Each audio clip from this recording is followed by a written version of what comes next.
Yun po yung hiningi niya Hiningi ni? nung pasyente. Sinong pasyente? Si Marcos po. President Marcos. Then, Senator Marcos. Oh, may ganun ba na hingin?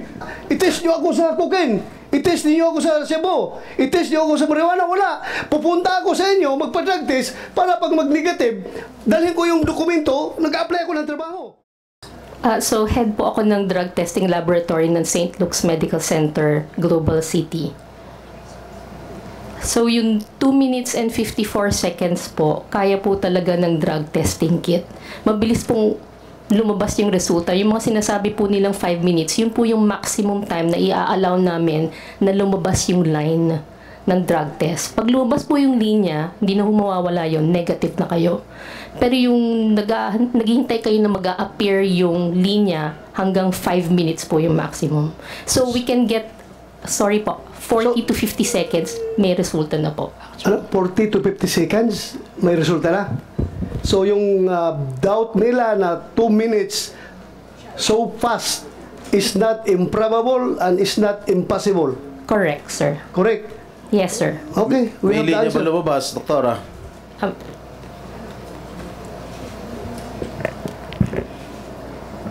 Good morning Please po. identify yourself. I'm Jereza Reyes, the drug analyst from St. Luke's Medical Center, Global City. So, as the analyst po, yes, may lumabas po na line. So, sa drug test kit po natin, meron dun yung control line at saka yung line for the drug analyte. So, dun po sa resulta, may lalabas po dapat siya talaga na line as negative. Negative. Yes. Negative. Yes po. Alright. Will that satisfy everything? Mr. Chairman. Yes, Mr. Chairman. go ahead, Senator Escudero. Permission of Senator Jinggoy. On this point, Dr. Fernandez, and to Ms. Reyes, yung 2 minutes and 54, 57? 54. Ito yung oras na lumipas mula nung inilagay yung sample dun sa makina hanggang lumabas yung resulta. Tama po ba? Sir, hindi po makina. Ito po ay drug test kit na para pong pregnancy test kit or So, para parang ginaganon yung ka na? COVID. Hindi naman po. Ida-drop mo lang yung urine sa one end, tapos hihintayin mo na lang siya. So, wala po makina. hindi ito yung kabuuang proseso ng kinuha yung urine na 2 minutes lang. Yung transaction time po is the specimen collection. So, pag abot po nung sample, tapos gagawin na niya. At yung rule ng DOH, hindi pwedeng lumampas ng, Wala pong rule ng DOH. hindi pwedeng mas mabilis kesa, ano yung 5 minutong binabanggit niyo po kanina? Yung drug test kit po na ginagamit namin, hanggang 5 minutes po, pwede niyong basahin. Now, I remember the press con of then Executive Secretary, no, he was not yet Executive Secretary at that time, he was about to be, Vic Rodriguez. Sabi niya, tinest daw po sa lahat ng uri ng droga. Ano-ano pong klase ng droga tinest o lahat po ba kasama? Kanino po? Kay Yung test po na ginawa ninyo, cocaine lang po ang pinagawa. cocaine lang po ang pinagawa. Opo. Hindi po kasama ang iba. Hindi po. Yung resultang yun po ba isinapubliko? Ano? Yes. Ano daw? I saw it on GMA, read it on in the papers. The results of the drug test. Is what? If I may Anong galing answer, po sa amin? if I may answer, Senator Cheese, this was widely publicized in 2021, if I may recall, if my memory serves me right. So it was publicized, ma'am.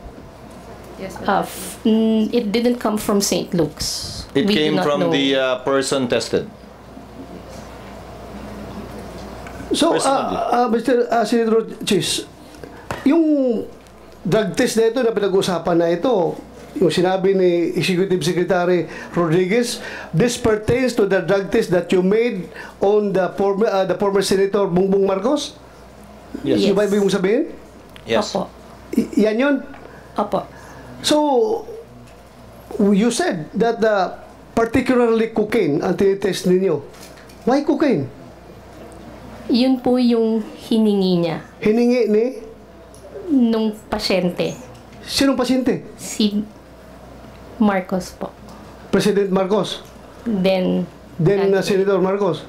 Yun ang gusto niyang hingin about cocaine. Yun po lang ang So, hiningi niya. your laboratory is capable of tracing cocaine residues dun sa ihi ng pasyente. Yes po.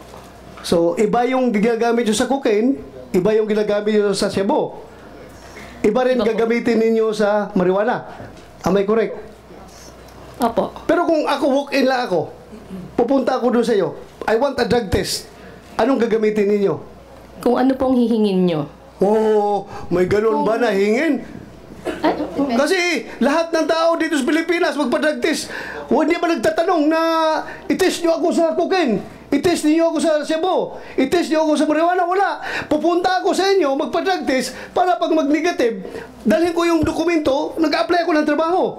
Yun lang naman ang ginagawa natin. Hindi naman kami nagre-request sa inyo ng i-test niyo ako sa cocaine. I-test niyo ako sa shabu. I-test niyo ako sa marijuana. Hindi pupunta ako sa inyo. Please, conduct drug test. Oh, negative. Salamat. Dalhin ko ito sa in-applyan ko ng trabaho. Oh, wala ako negative ako. Bakit in-specify na cocaine? hindi. Sure ka? Usually po Cocaine kasi. ang hiningi ng pasyente ng panahon na yun? Opo. Mr. Chairman. Okay. Mr. Chairman. Thank you. Go ahead, Senator Chis. Since you're PNP chief and we have a lot of police officers here, pag nag-a-apply ako para sa LTAP o permit to carry, required po ako mag-drug test. Di po ba? Yung drug test po na nire-require ninyo, yun po ba ay para sa lahat din ng uri ng droga? O hindi po? Sino po pwedeng sumagot? Thank you, Your Honor, and good morning to our honorable senators. Yung requirement po for drug test, these are one of the requirements for people applying for driver's license, permit to carry firearms, yung ating license to own and possess firearms. Meron din pong required random testing for secondary and collegiate level student. Random testing Ang tinatanong ko po yung nag-a-apply para sa permit to carry firearms. Yes, kailangan po yun. Kailangan po ng Lahat po ba ng droga tinetest? shabu and marijuana po ang Oh, edi pag nagko-cocaine ako, apply ako ng lisensya, pwede. Maring makalusot po kasi po yun po yung yun po yung To emphasize with the chairman's point, See that? So, for license to carry firearm outside of residence, ang tinetest lang po ng PNP ay shabu at marijuana? yan po yung predominant. Yes or no, sir? Meaning, apparently there are different tests. Yes or no, sir? Recording in yes, Your progress. Honor. Number 2, drug test for driver's license. Ano lang po yung tinetest? Ganun din po. Your Honor, shabu lang. shabu and marijuana, for marijuana. And marijuana. So yan po yung nire-require ng gobyerno sa mga pagkakataong nire-require ang drug test? Yan, kasi po iba-iba pong reagent na ginagamit dyan eh.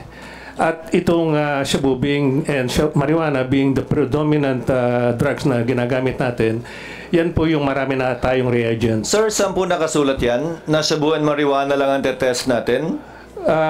Wala naman po, pero yan po yung practice na ginagamit natin. No, on the part of PIDEA and especially on the part of the Dangerous Drugs Board, you are the part, especially the DDB, which is policy making. I think this fell into the cracks. Sino nagde-determine yung bumibili ng testing kits? Where is the policy coming from? Bakit sino nag-decide at nagsabing marijuana lamang at shabu? Meron pong dalawang test na ginagawa yung screening and yung confirmatory. Pag nag-positive po yung sa first screening, ito po yung isa subject for confirmatory at Sir, dito po malalaman. Sir, I agree, sir, but my question is, where is it written na pag drug test required by government, whether for driver's license or for permit to carry firearm outside of residence, you only test for these two prohibited drugs? San po nakasulat yon? Sino nagbaba ng polisiyang yon? Sino nagdesisyon po nun? O nagkataon lang? Nakasanayan lang? Wala pong ganong policy. Ganun lang, yan lang po yung ginagawa. Siguro po dahil sa additional expenses kung gagamit pa ng reagent. Pero yun nga po, doon sa secondary testing po, doon sa confirmatory testing, dito po malalaman kung anong drugs yung na-detect doon sa initial screening. Perhaps there is another gap the good chairman of the committee can look into, Mr. Chairman. Why is it that it's only only the tests for shabu and marijuana is being used? Because clearly shabu and marijuana would be called the poor man's addictive drug, while cocaine would be the richer man's addictive drug. So kahit pala sa testing, pinapaboran yung mayaman kumpara sa mahirap, di ba dapat kung nagte-test tayo, gaya ng sinabi ni Senator Bato, lahat na. But the point I'm driving at, Mr. Chairman, is kung ang gobyerno namimili ng kung anong droga ang itetest, lalo naman siguro kung yung individual na magpapatest, kung anong babayaran niya. And I remember that time, I think this test was done in November, and issues were being raised with then candidate Bongbong Marcos that these issues were raised against him.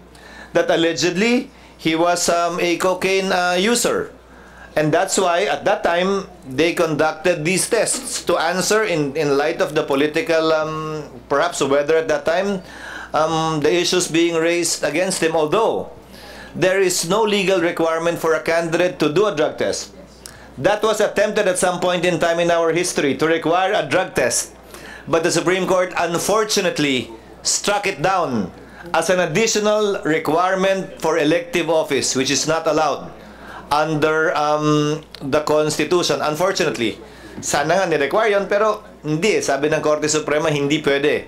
Applying a higher standard, a less stricter standard insofar as running for public office is concerned. So I guess that answers the query of the chairman, and that reveals a loophole too insofar as the drug testing rules of the Philippine National Police, the PIDEA, and the DDB is concerned. Thank you, Mr. Chair. Thank you, Senator Chis.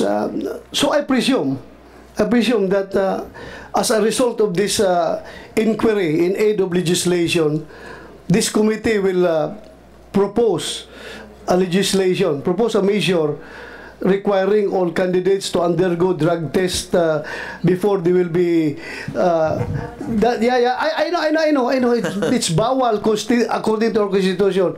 So pag mag-propose tayo, automatically hindi yan makakalusot because that's unconstitutional. Just to set the record straight, because people are listening to us right now. Sabi ni Bato, kailangan daw ng ang committee niya is in aid of legislation. So we are waiting for legislation na pwede niya ma-come up after this hearing. So kung mag-propose tayo ng ganong legislation requiring candidates to undergo drug test, sigurado, according to Senator Chis Escudero, that's unconstitutional. So hindi talaga makalusot yan dito. So please, you are listening right now, yan po ang explanation. But nothing prevents the chair and the committee from instructing the DDB from coming up with relevant policy as it is its job under the law. Yes. Insofar as the type of tests to be conducted whenever drug testing is required, as the case may be for the issuance of a driver's license or for the issuance of a permit to carry a firearm outside of residence or any other circumstance the executive branch may necessitate. Thank you, Pati yung random drug test, nag-random drug test tayo sa Senado. I'm also curious, Recording in progress. Tinetest sa random drug test? Baka naman pili lang din. So again, I urge the DDB, come up with policy guidelines with respect to these things. Required and random drug test. Alam mo yung droga itetest natin? Alam mo yung random drug test, Mr. Chair, Senator Chis Escudero, lalo na sa PNP, nung panahon na bata pa kami, ang random drug test, mahal yan kasi. Nung panahon, magastos talaga yan. Magpa-drug test ka ng maraming tao. Ang ginagawa ng mga commander namin, pinipili lang yun. Random ko, no, ha? Pero pinipili yung mga mukhang adik na pulis. Ikaw. Mag-drug test ka. Totoo, ha? Totoo ba? Just to, para hindi masayang ang resources ng gobyerno, talaga pinipili yung mga nabalitaan na gumagamit na droga na pulis. Ikaw, drug test ka. Random ito, ha? Random, oh. Purposive sampling pala yun. Hindi pala random sampling. Purposive sampling. Ikaw kasi alam ko gumagamit ka. But going back to St. Luke's, in fairness to St. Luke's, it's very clear here sa drug test report na ginawa nila to Marcos Ferdinand Jr. Romualdez, nakalagay dito ang pangalan. The result is drug metabolite is cocaine. So, it's correct. Na cocaine talaga. So, cocaine yung pinapatest niya. Yes po. Siya Yes mismo po. ang volunteer na Yes. cocaine ang ipapatest. So, result, negative. Further questions? Bakit 2 minutes? Sabi niyo, possible. Kayang-kaya, 2 minutes. Yes po. Okay. So, that's it. Thank you for your cooperation. Maraming salamat. Hindi ito imposible, ha? Posibleng-posible talaga. Yes po.